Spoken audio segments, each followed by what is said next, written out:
Sa dili pa na ako ihatag ang rationale ngano ni atakaron dinhi, tuguti ako sa paghatag sa akong taas na pagrespeto sa atong honored guest, kang Undersecretary Del Cabrera, atong palakpakan, representing the Office of the Cabinet Secretary, representing Cabinet Secretary Luncio Ibasco Jr.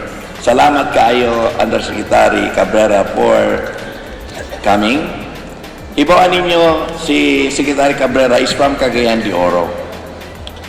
Kung ikaw taga Cagayan de Oro, gibati gayud nimo ang kabalaka sa kinayahan. Og taod-taod di usab dinhi gikan pud sa Malacañang si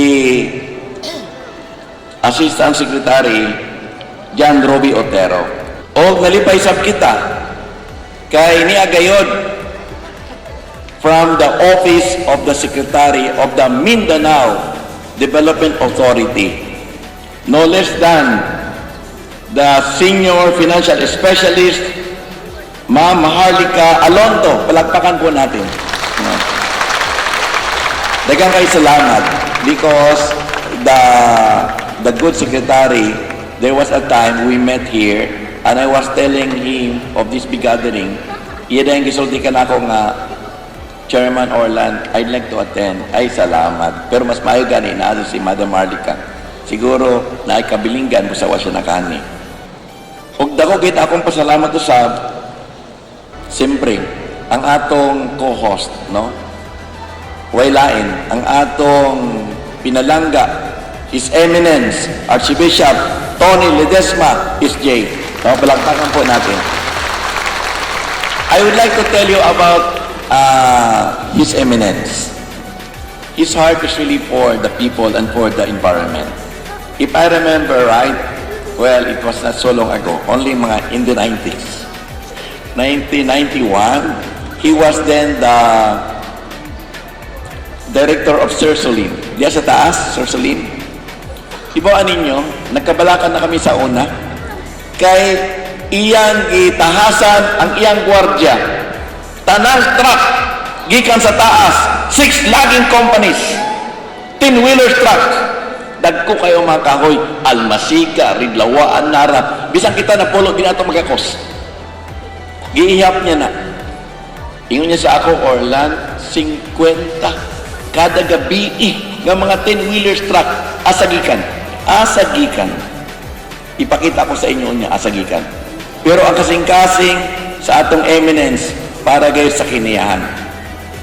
Og ako sa pasalamatan ang akong kauban sa CDA, ang atong administrator, si Buddy Santos. Buddy, o kunyang hapon, maminaw kita sa iya, importante kaayo. Tungod kay bagoy pa lamang gi-launch sa Office of the Cabinet Secretary nila Undersecretary Cabrera ang usa ka programa nga magbago sa tanan, ang biyaya ng pagbabago tungo sa pagpanalipod sa kinayahan aron dili na nato matagamtaman kining mga kakuyaw nga atong nasanatian dinhi sa Cagayan de Oro. Kana isulti unya maminaw gyud ta kay usasab na asa man ini padulong. Ug ako usab atagan og recognition ang pag-apil ninyo tanan. Ibawaan ninyo ako taga Puntod. Dagan dinhi taga Puntod. Ang Puntod manggod usa ka lugar nga nadapi sa suba pagtaas natong Lasindong 5 feet. Dito akong nanay hapit na mabiktima sad. Gipanguluhan ni Kapitan nga kasing-kasing para sa kinayahan, Kapitan Beha. Kapitan, o taga-Puntod. Mabuhay ang taga-Puntod. Mao ni akong katingalahan. Ang Puntod, taas manunta, pero mabaw. Ang patag unta, pero nas taas. O nalipay sab ako. Kaning atong kabuhaton para sa mga kabataan. Di ba, kabataan? Kabataan mo nga. Nagpasalamat ako kang Ma'am Lydia. Gitala niya ang mga estudyante. O sila, adun na i-report ka nato. Imagine, 10 years ago, nagtanom sila og mangroves. Karon taas na. Kung unta ang 200,000 kalatungan range gitamnan sa 6 laging companies, taas na sa punta gihapon. Pero ang nabiktima gayod, tanawon nato. Ang unang biktima sa pagkapuo sa kinayahan, way lain ang ato mga lumad, katutubo. Para sa ila, ang kalasangan, mauna ang ilang pharmacy. Magsakit ka, di man kamuad to sa Ross Pharmacy o sa Kwan. Di mas lakapod og tambal. Pero ang ilang tambal, herbal, pati ang cancer, matambalan. O nagpasalamat ako si Dato Katipunan, si Dato Sobanos, ni Atanan Dini, o ato mga dato. Si Sobanos, galakaw ka na nga Weather Bureau. Nana siya inanakabaga nga libro. May buwan niya kung umulan o maudili. Ha? Tanaw niya lang ang mga bituon sa gabi. Tanaw ang Big Dipper. Kung ang Big Dipper is formed in such a manner that water will fall, it will rain. Mao na ang kinaadman sa atong mga lumad. O siyempre, ang niasab din ang atong mga kooperatiba. Tungod kay gipakita sa kooperatiba ang paghigugma sa kinayahan. O siyempre, kamutanan din o nga din usab, no? Ang One Mindanao Energy Cooperative, o unya musulti sila. Asa nila dadpon ang atong mga enerhiya, kanang mga renewable. I-represent ka na sa akong maestro na to sa high school, si Glicerio Tatay Boy Tan. O gusto sab nako i-recognize mga kooperatiba gikan sa Lorenzo Tan, gikan sa uban nga lugar, o of course kaning Youth Cooperative for Environmental Protection. Wow, bilib ko sa ato mga kabatanon karon. Og niya sa dini kauban ni Director Elias, Bangsamoro Green Light at tanaw nimo. Bangsamoro, imagine that, para sa kinayahan. Palakpakan nato. Busa kini atong pag-ani, this is a mission. Gisultian kita, siguro kakatulog ka mo sa gabi, gingungan ka mo sa kaitasan, panalipdi ang kinayahan. Naana diha, wa ay pata. Billions of years naana na. Ang tao, kaning flora and fauna, ako na ipakita niya how rich we are. Pero, sa dili pa na ako, kay kaning akong rasyonal, akong tagon niya ang usa ka tao, no? Sa lugar kami nini. Ang iyang kasing-kasing commander siya sa regional training school before. Pero I will tell you about him later. Pero mga kaigsuuna, niya kita, we will answer today. Tulo lang ka pangutana. Where are we now with regards to environment?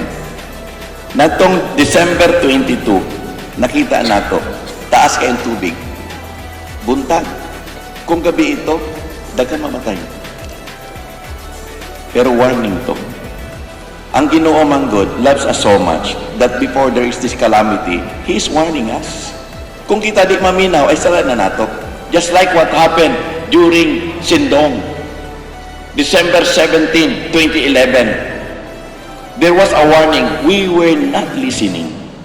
And so 3,000 died and 11,000 were rendered homeless. This will be presented by Knowledge Dan, the former commandant of the Regional Training School. Now, a kagawad of Kalilangan, and soon will be appointed as the Regional Director of PDEA. And then, the next question is, where are we now?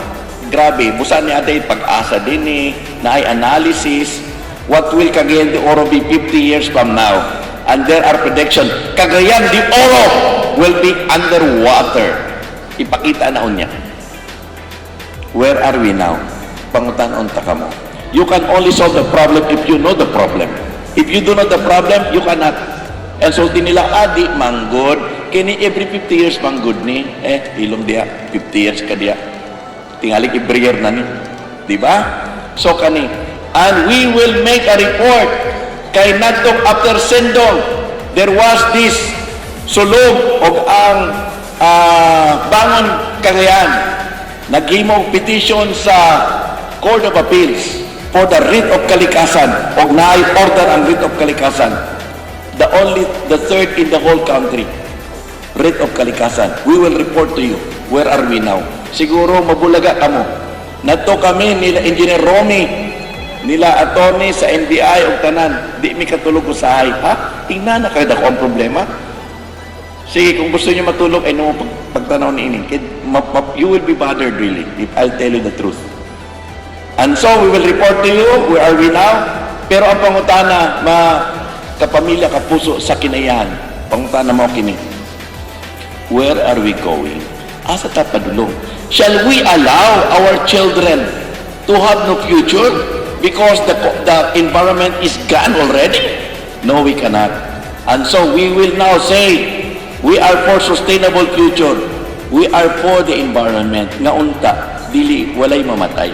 One sindong is enough. At unsa man ang pamaagi, aron makaabot na, well, how do we get there?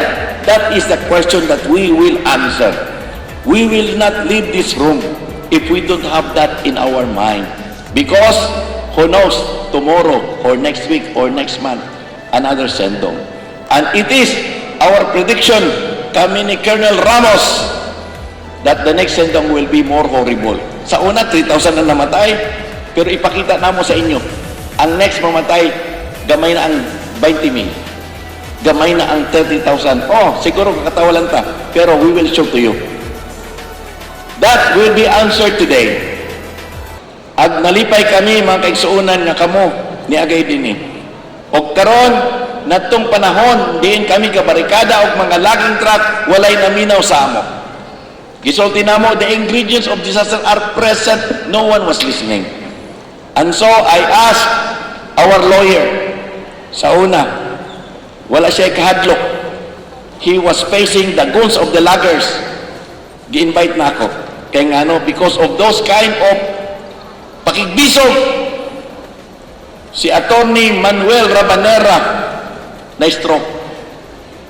Inana iya kay gugma ang kinayahan. Busain ko, Attorney Maning, ato digto, para makita nimo nga napukaw na ang daghan sa Cagayan de Oro. So, ang akong palangga nga manghod, way lain, si Attorney Maning Rabanera. Attorney Maning, mabuhay ka. O giubanan sa iyang beautiful wife, si Minda. Thank you very much, Yusek Orlando R. Rabanera.